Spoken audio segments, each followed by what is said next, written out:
नमस्कार, स्वागत है आपका। आप देख रहे हैं प्राइम टीवी और मैं कीर्ति हाजिर हूं लेकर पहाड़ समाचार।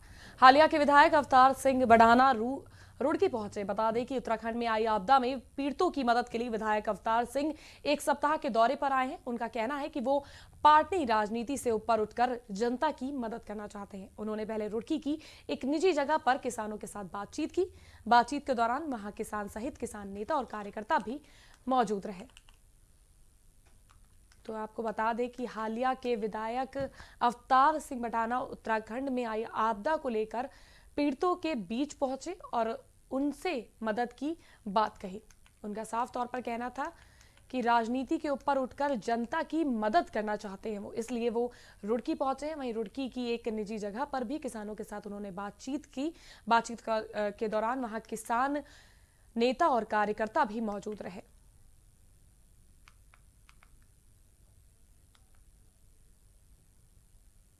तो हालिया विधायक उत्तराखंड पहुंचे। इस दौरान उन्होंने किसानों की समस्याओं को सुना। साथ ही साथ उत्तराखंड में आई आपदा को लेकर भी उन्होंने पीड़ितों की मदद के लिए उन्हें आश्वस्त किया है। कलियर के नगर पंचायत में लंबे समय से कार्यालय में ईओ के न बैठने के कारण सफाई कर्मियों समेत अन्य कर्मचारियों का वेतन और क्षेत्र का विकास रुका हुआ है। वहीं इस दौरान नगर पंचायत में एमएसडीएम पूर्ण सिंह राणा द्वारा अध्यक्ष ईओ और कर्मचारियों के साथ बैठक की, जिसमें उन्होंने ईओ को अपनी कार्यशैली में सुधार लाने की कड़ी हिदायत दी है और कर्मचारियों के रुके हुए वेतन को रिलीज करने और विकास कार्यों को तेज करने के निर्देश भी दिए हैं। कलियर के नगर पंचायत में लंबे समय से कार्यालय में ईओ के न बैठने के कारण सफाई कर्मियों समेत अन्य कर्मचारियों का वेतन और क्षेत्र का विकास रुका हुआ है। वहीं इस दौरान नगर पंचायत में एमएसडीएम पूर्ण सिंह राणा द्वारा अध्यक्ष ईओ और कर्मचारियों के साथ बैठक की गई, जिसमें उन्होंने ईओ को अपनी कार्यशैली को सुधारने की कड़ी हिदायत देते हुए कर्मचारियों के रुके हुए वेतन को रिलीज करने और विकास कार्यों को तेज करने के निर्देश दिए। इन्होंने धरना दे रखा था। सुबह जाके हमने उन्हें बेचारों को समझाया, क्योंकि उनके भी बच्चे हैं, परिवार है, और जब उन्हें भी सैलरी नहीं मिलेगी तो 100 तरह की समस्या है। किसी को अस्पताल में, किसी को खाने को, भाई परचून वाले भी सामान कितने दिन देंगे कर्मचारी। रही बात, एसडीएम साहब ने सैलरी के लिए आदेश दिए और तत्काल तरीके से उनकी सैलरी बन गई और कल उनके खाते में पहुंच जाएंगे, जिससे हमारी आम जनता को परेशानी हो रही थी सफाई ना होने के कारण। देखिए, यहाँ के कुछ इश्यूज थे। एक तो जो यहाँ का सफाई कर्मचारी है उनका वेतन इत्यादि आहरित नहीं किया जा रहा था, और इसके अलावा एक चीज़ और भी संज्ञान में आई थी कि जो ईओ है यहाँ पे पोस्टेड, वो नियमित रूप से कार्यालय में नहीं बैठ रहे। तो उस विषय में आकस्मिक रूप से एक निरीक्षण भी किया गया है जी और कर्मचारियों को भी पूछा गया है जी।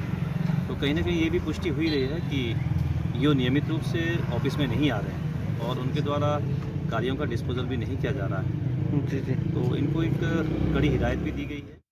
भारतीय राष्ट्रीय राजमार्ग प्राधिकरण द्वारा देश के सभी राष्ट्रीय राजमार्ग पर बने टोल प्लाजा पर आने वाली सभी गाड़ियों को फास्टैग की सुविधा दी जा रही है, जिसके चलते सभी वाहन चालकों को टोल पर कार्डलेस की सुविधा उपलब्ध कराई जा रही है, जिससे टोल प्लाजा पर लगने वाले वाहनों की लंबी कतार से लोगों को निजात मिल सके। तो अब चालकों को मिलेगा कार्डलेस की सुविधा। भारतीय राष्ट्रीय राजमार्ग प्राधिकरण द्वारा इस सुविधा का लाभ तमाम लोगों को दिया जाएगा। राष्ट्रीय राजमार्ग पर बने टोल प्लाजा पर आने वाले सभी गाड़ियों को फास्टैग की सुविधा दी जा रही है, जिसके चलते सभी वाहन चालकों को टोल पर कार्डलेस की सुविधा उपलब्ध कराई जा रही है, जिससे कि टोल प्लाजा पर लगने वाले वाहनों की लंबी कतारें कम हो जाएंगी और लोगों को जाम से भी निजात मिल जाएगी।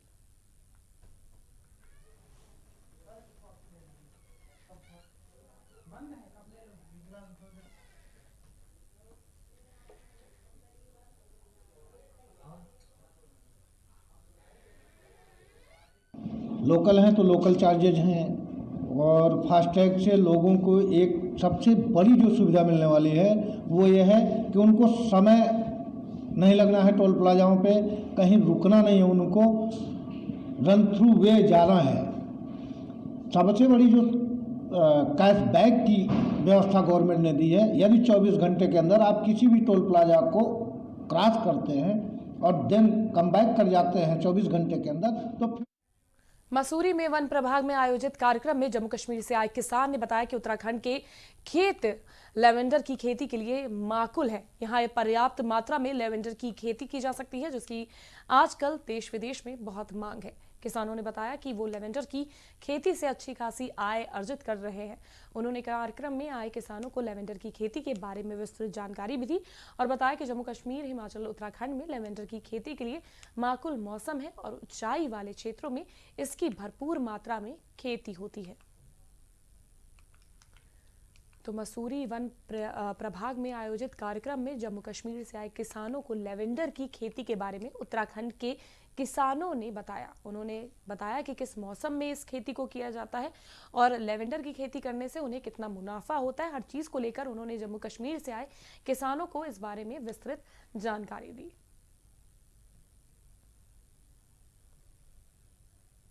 सर देखिए, लेवेंडर की खेती मैं पिछले 10-12 साल से कर रहा हूँ और अपनी खेती में कम से कम 4 गुना मुनाफा जो है मुझे हो रहा है।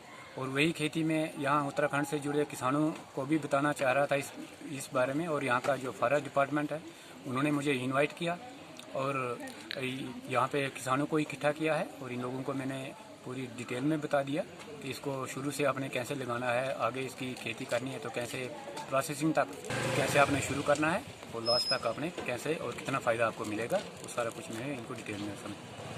लैवेंडर ऐसा एक फूल है जो जिसकी डिमांड कभी घटेगी नहीं, इसकी डिमांड हमेशा बढ़ती जाएगी। और हमारी ये कोशिश रहनी चाहिए कि हम बाहर से इंपोर्ट क्यों करें, जब हमारे पास उस तरह का एनवायरनमेंट और क्लाइमेट है इन सारे स्टेट्स में, उत्तराखंड में है, हिमाचल में है, जम्मू कश्मीर में है, तो वो क्लाइमेटिक कंडीशंस को हम यूज़ करके इस प्लांट को हम यहीं उगा सकते हैं।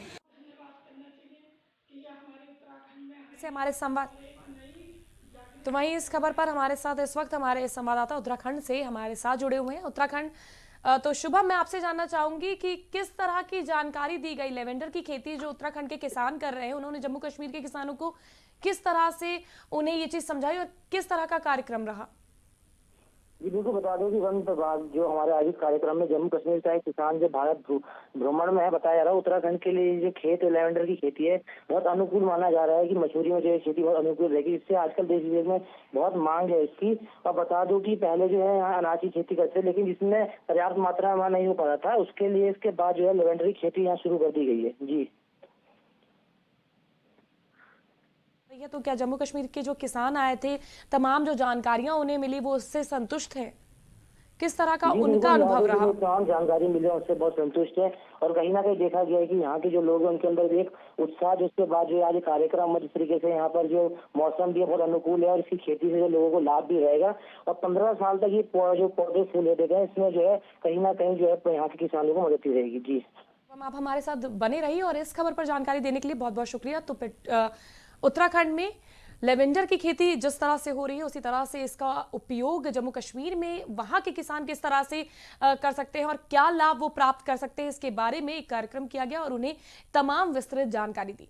वहीं पेट्रोल, डीजल और रसोई गैस के दाम दिनों दिन बढ़ते जा रहे हैं। इस वजह से आम जनता को काफी परेशानी का सामना करना पड़ रहा है। गैस सिलेंडरों के बढ़ते दाम से महिलाओं को अपना घर चलाने में काफी दिक्कत हो रही है।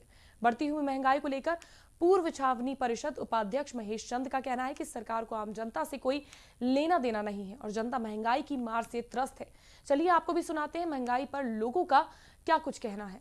हमें तो इससे बहुत नुकसान हो रहा है क्योंकि हमें इतनी आमदनी भी नहीं है और कोरोना में हमें आधी तनख्वाहें मिली हैं, तो हम तो इस बजट से बहुत ही परेशान हो चुके हैं कि ये हमारे लिए बहुत ज़्यादा वैसी बात हो गई है कि हम अपनी रसोई कैसे चलाएं, अपने घर गृहस्थी को कैसे चलाएं।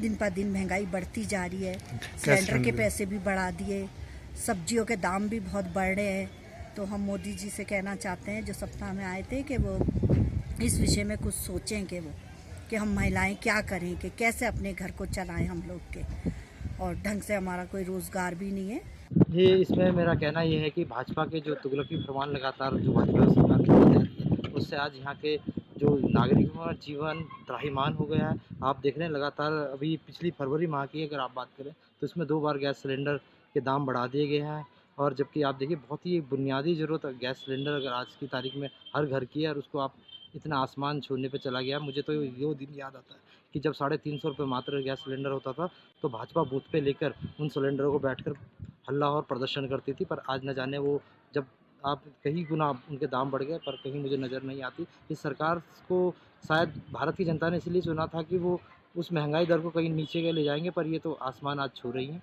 तो बहुत ज़्यादा गहरा असर पड़ा है, क्योंकि लॉकडाउन में तो हम सब लोग जानते हैं कि सबके जॉब बंद हो गए, सबके कारोबार बंद हो गए हैं, सब कारोबार बंद हो गए, जॉब बंद हो गए हैं, सब बहुत नुकसान में, परेशानी में आ गए हैं। और उसके बाद भी ये सब होने के बाद भी वो सिलेंडर महंगे हो गए हैं। और कि अब पहले जिस टाइम सीट चाहिए होती है मोदी जी को या किसी को भी, जो भी उसमें आता है, तो सत्ता में जिसको भी सीट चाहिए होती है, तो उस टाइम तो वो बहुत मीठी मीठी बातें करते हैं, आके हाथ भी जोड़ते हैं। नेतागिरी से पहले वो सीट पे बैठने से पहले हाथ जोड़ते हैं वो, और गरीबों को इतनी संतावना देते हैं, इतना हौसला अफजाई करते हैं, कहते हैं हम ऐसा करेंगे वैसा करेंगे। लेकिन अब लॉकडाउन के बाद इतनी बुरी महामारी आ गई, इतनी गरीबी आ गई ना, जो गरीब लोग हैं, जो हमसे भी नीचे हैं, उनकी तरफ सोचो कि उनका क्या है। और सचमुच में हम लोग मार्केट में निकलते हैं तो इतनी अच्छी अच्छी लेडी। तो शुभम जी, मैं आपसे जानना चाहूंगी, एक तरफ उत्तराखंड में कोरोना की मार पहले झेली, उसके बाद त्रासदी आई, तो उसके बाद दिन ब दिन बढ़ती हुई महंगाई, किस तरह से वहां की जनता इन चीजों को लेकर परेशान है? जी बिल्कुल, बता दूं जिस तरीके से मसूरी एक पर्यटन स्थल है, और बता दूं आपको कि यहाँ पर जो व्यवसाय है पूरा पर्यटकों पर टिका है। लेकिन कोरोना के बाद से यहाँ पर जो है हाल जो बदहाल थे वो थोड़े बहुत बेहतर तो हुए, लेकिन जिस तरीके से यहाँ पर तेजी से महंगाई बढ़ती जा रही है, यहाँ पर पूरे उत्तराखंड के भारत में बढ़ती जा रही है, लेकिन जिस तरीके से यहाँ के लोग पर्यटक के व्यवसाय पर ही जीवित हैं। और बता दूं आपको कि जिस तरीके से कोरोना खुलने के बाद यहाँ पर लोगों का काम भी थोड़ा कम है, और उसके बाद जब यहाँ पर गैस के दाम या डीजल के दाम, पेट्रोल के दाम बढ़ते जा रहे हैं, तो कहीं ना कहीं लोगों को अपना घर चलाने में बहुत दिक्कतों का सामना करना पड़ रहा है। और आपने सुना होगा जिस तरीके से बाइट में बताया गया है कि जब मंत्रियों को अपना काम निकालना हो या अपना चुनाव का समय, तो वहाँ पे आके मीठी मीठी बातें करते थे। लेकिन जिस तरीके से इस वक्त देश की या सरकार की स्थिति है, जिस तरीके से महंगाई बढ़ती जा रही है, वो कहीं ना कहीं महिलाओं और लोगों को अपना घर चलाने के बहुत दिक्कतों का सामना करना पड़ता है। जी शुभम जी, मैं आपसे जानना चाहूंगी, एक तो पहाड़ी इलाका, चीजें वहां पे आसानी से मुहैया नहीं हो पा रही, ऊपर से रोजगार की क्या स्थिति है वहां के लोगों में, किस तरह रोजगार क्या उन्हें प्राप्त हो पा रहा है, और जितनी उनकी सेवाएं हैं उसके अकॉर्डिंग उन्हें वेतन मिलता है? जी बिल्कुल, बता दूं, मैंने बताया जिस तरीके से मसूरी केवल और केवल जो पर्यटक पर ही निर्भर है। जिस तरीके से कोरोना से पहले जो पर्यटकों की बिल्कुल मंदी छा रखी थी यहाँ पर, जिस तरीके से अब लॉकडाउन खत्म हुआ है, कहीं ना कहीं कोरोना वैक्सीन आने के बाद से यहाँ पर जो एक तेजी बढ़ी है मार्केट में, लेकिन जिस तरीके से तेजी बढ़ने के साथ साथ महंगाई बढ़ रही है, वो बहुत ही ज्यादा नुकसानदायक है यहाँ के लोगों को। जिस तरीके से लोग यहाँ पर्यटकों पर ही बढ़े हैं, जिस तरीके से यहाँ पे महंगाई बढ़ती रहेगी तो पर्यटकों का आना भी कम होता रहेगा, क्योंकि जिस तरीके से दाम बढ़ते रहेंगे तो लोगों का खरीदना भी यहाँ पे सामान जो है मुश्किल हो जाएगा, और कहीं ना कहीं जो आने वाले समय के लिए मसूरी के खतरनाक भी साबित हो सकता है। जी बहुत बहुत शुक्रिया शुभम जी हमारे साथ जुड़ने के लिए। तो ये थे हमारे साथ उत्तराखंड से हमारे संवाददाता शुभम जी ने बताया कि किस तरह से एक तो पहाड़ी इलाका, चीजें मुहैया नहीं हो पाती आसानी से, उसके बाद कोरोना की मार झेलते हुए कहीं थोड़ी पटरी पर जिंदगी लौट रही थी वापस, लेकिन एक बार फिर कहीं ना कहीं बजट के बाद से जिस तरह से रसोई गैस के दाम महंगे हो रहे हैं और पेट्रोल डीजल के दामों में लगातार बढ़ोतरी हो रही है, उससे एक बार फिर आम जनता के ऊपर भारी चोट महसूस की जा रही है। वहीं रोजगार की कमी, पर्यटन भी क्षेत्र में कहीं ना कहीं गिरावट दर्ज की गई है। तो ऐसे उत्तराखंड के लोगों में काफी रोष है इस बढ़ते दामों को लेकर। वहीं उन्होंने प्रधानमंत्री नरेंद्र मोदी से इन दामों को संतुलन में करने की गुहार भी लगाई है। बढ़ते हैं अपनी अगली खबर की ओर, और बसंत पंचमी के अवसर पर श्रद्धालु गंगा स्नान करने के लिए हर की पौड़ी पहुंचे। हिंदू मान्यताओं के अनुसार ये स्नान इस साल हरिद्वार में कुंभ पर्व का स्नान भी है। बसंत पंचमी पर्व को लेकर मान्यता है कि बसंत पर्व बदलाव का पर्व है, और इस पर्व से ही मौसम में बदलाव आना शुरू हो जाता है। बसंत पंचमी पर्व पर गंगा स्नान करने के लिए दूर दूर से श्रद्धालु हरिद्वार पहुंचे हैं।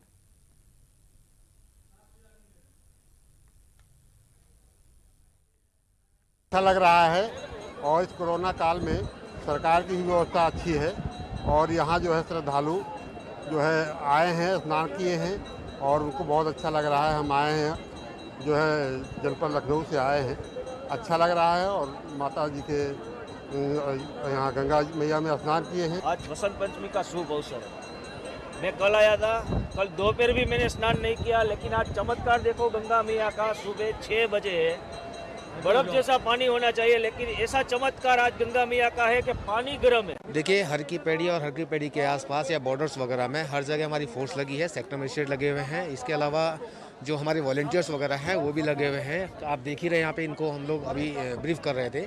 ये कुछ पीआरडी है, कुछ वॉलंटियर्स वगैरह है जो प्रत्येक घाटों पे रहेंगे, सोशल डिस्टेंसिंग का अनुपालन करवाएंगे, मास्क का अनुपालन करवाएंगे, लोगों को समझाएंगे कि आपको झुंड में नहीं रहना है, अपना स्नान करिए, अपने घर को जाइए। देखिए भीड़ कम है और चूँकि अभी अधिसूचना जारी नहीं हुई है और हो सकता है अधिसूचना के बाद जब कुंभ की अधिसूचना जारी होगी उसके बाद भीड़ बढ़े। हरिद्वार में हिंदी पढ़नी और स्वतंत्रता सेनानी आचार्य किशोर दास वाजपेयी की 124वीं जयंती आज पूरे उत्साह के साथ मनाई गई। बता दें कि हरिद्वार के कुंभ मेला अधिकारी दीपक रावत ने कहा कि वाजपेयी जी का हिंदी साहित्य में योगदान को भुलाया नहीं जा सकता। उनकी हिंदी साहित्य के साथ साथ देश को स्वाधीन करने में भी बड़ी भूमिका रही। दीपक रावत ने कहा कि वाजपेयी चौक का जल्द पुनर्निर्माण कराया जाएगा। इसके साथ ही उन्होंने जल्द ही वाजपेयी चौक बहुत खूबसूरत और आकर्षक रूप में नजर आएगा, ये भी बात कही। तो आचार्य किशोरी दास वाजपेयी की 124वीं जयंती बड़े ही धूमधाम से मनाई गई। साथ ही साथ हरिद्वार के कुंभ मेलाधिकारी दीपक रावत ने इस कार्यक्रम के मौके पर कहा कि वाजपेयी जी का हिंदी साहित्य में बहुत बड़ा योगदान रहा है, जिसे कभी भी भुलाया नहीं जा सकता। उनकी हिंदी साहित्य के साथ साथ देश को स्वाधीन करने में भी बड़ी भूमिका रही। इसके साथ ही उन्होंने जल्द ही वाजपेयी चौक बहुत खूबसूरत और आकर्षक रूप में बनवाने की बात भी कही। देखिए आचार्य किशोरीदास वाजपेयी जी की यहाँ पे मूर्ति है। बहुत चहल पहल वाला इलाका है सर, चारों तरफ से लोग यहाँ पे आते हैं। बहुत ही खूबसूरत स्थल इसको बनाया जा सकता है सर। तो ये जो एक मेरे पास मांग भी बहुत समय से आ रही थी सर, इसका सौंदर्यकरण कर दिया जाए, यहाँ पे छोटा सा गेट बना दिया जाए जिससे साफ सफाई के लिए लोग आ जा सकें। आसपास जो टेम्पररी एंक्रोचमेंट है उसको यहाँ पे हटा दिया जाए और बहुत अच्छी लाइटिंग कर दी जाए। तो ये काम HRDA ने इसको टेकअप किया है और उम्मीद करते हैं कि इसको हम मार्च के फर्स्ट वीक तक या अधिकतम सेकंड वीक तक। मसूरी के राधा कृष्ण मंदिर पर गुलसिता एवं मातृ शक्ति संस्था की ओर से निःशुल्क चिकित्सा शिविर का आयोजन किया जा रहा है। इसके माध्यम से जरूरतमंदों का निःशुल्क चिकित्सा परीक्षण सहित दवा भी दी जाएगी। संस्था की अध्यक्ष सोनिया आनंद ने बताया कि उनकी संस्था जनहित में काम करती है, इसी के चलते मसूरी में शिविर लगाया गया है। मसूरी शहर में खराब चिकित्सा सुविधा के चलते निःशुल्क चिकित्सा परीक्षण और दवा वितरण किया जा रहा है।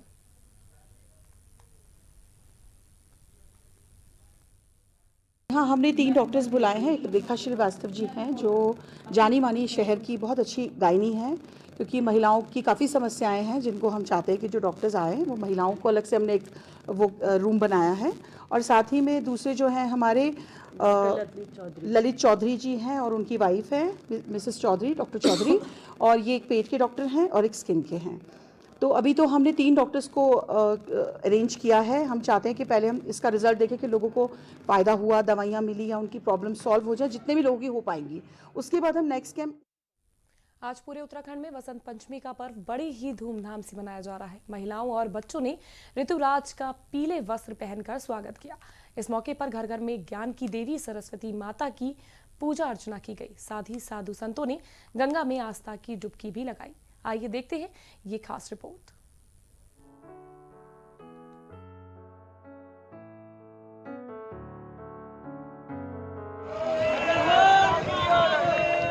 बसंत पंचमी हर साल माघ मास के शुक्ल पक्ष की पंचमी को मनाई जाती है। कहा जाता है कि इस दिन मां सरस्वती का जन्म हुआ था। ये हिंदू त्योहार है। इस दिन विद्या की देवी सरस्वती की पूजा की जाती है। इसके साथ ही इस दिन लोग पीले वस्त्र धारण करते हैं। रंगों का जीवन से गहरा नाता है। बता दें कि बसंत पंचमी पर पीले कपड़े पहनने के पीछे निहितार्थ उमंग और उत्साह में अभिवृद्धि है। साथ ही मान्यता है कि पीला रंग दिमाग में सोचने की क्षमता में काफी मदद करता है।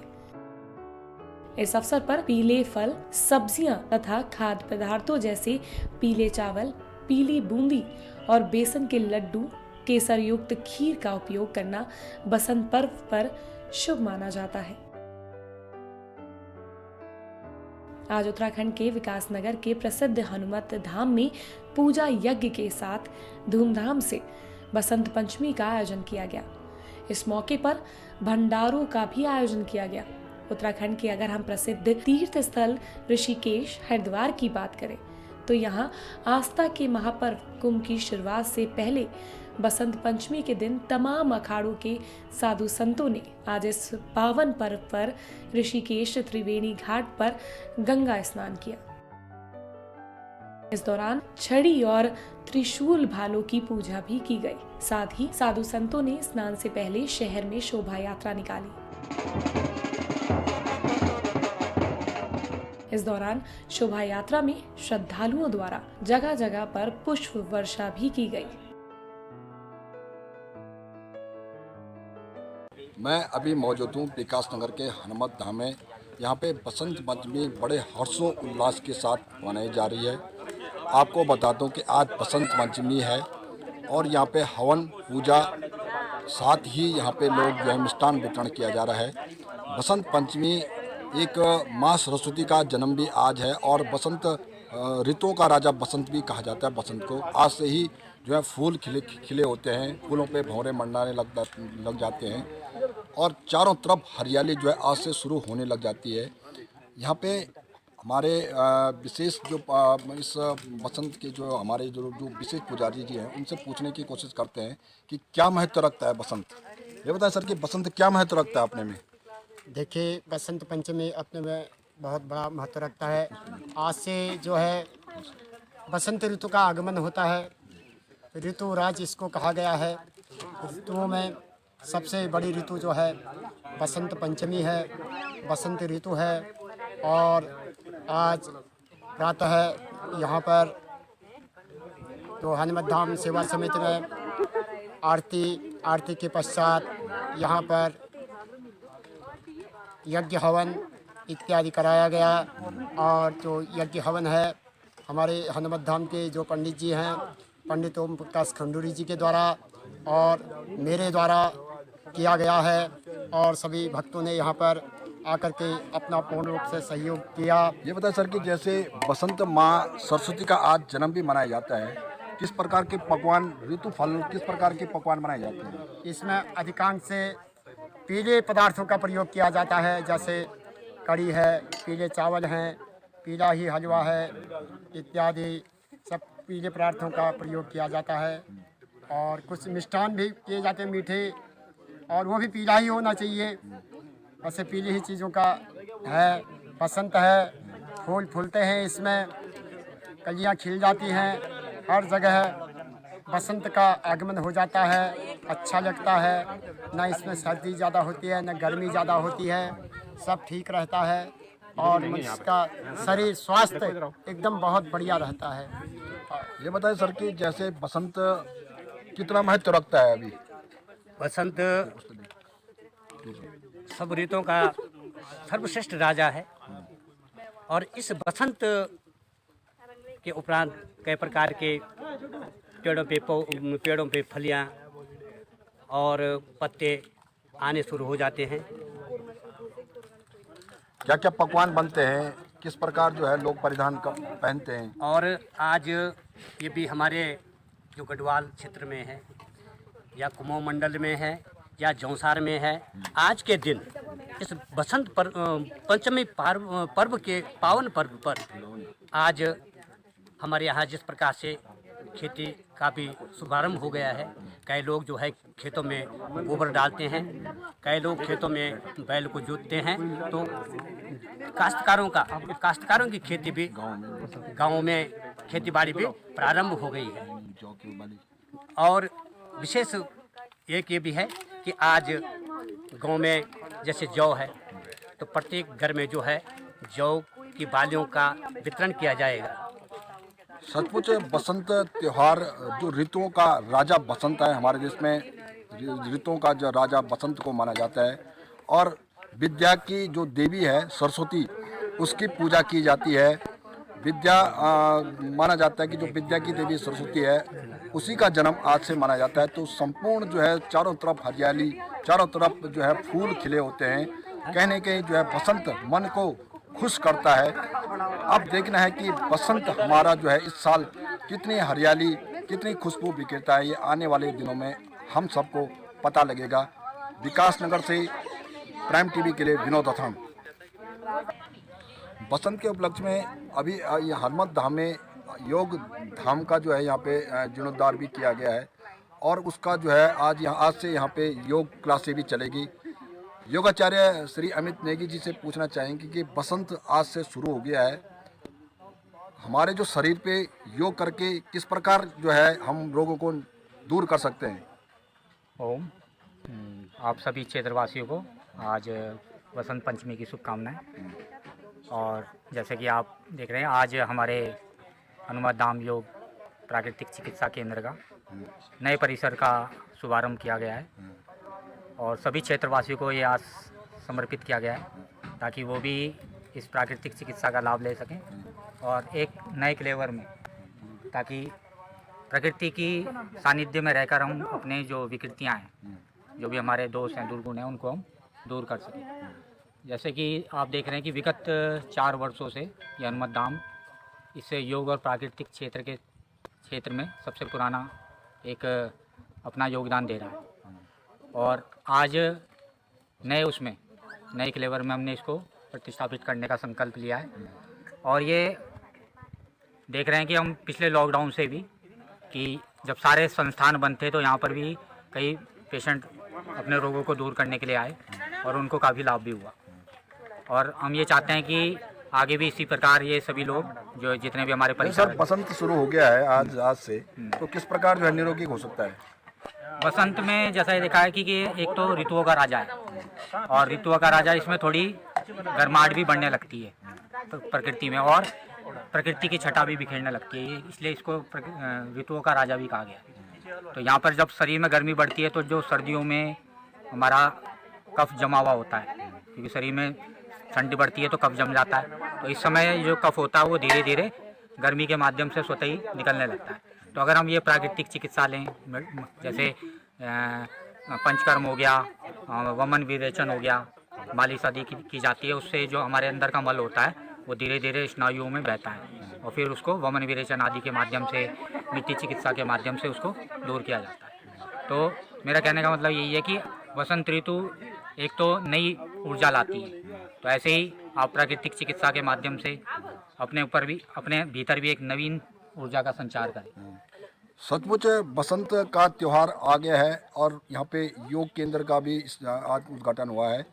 तो प्राकृतिक चिकित्सा के माध्यम से हमें बसंत ऋतु में उसके बाद जो भी बीमारियाँ पनपती हैं उनको दूर करने के लिए यहाँ पे इससे भी, इस योग केंद्र या प्राकृतिक चिकित्सा से भी हम उससे दूर कर सकते हैं।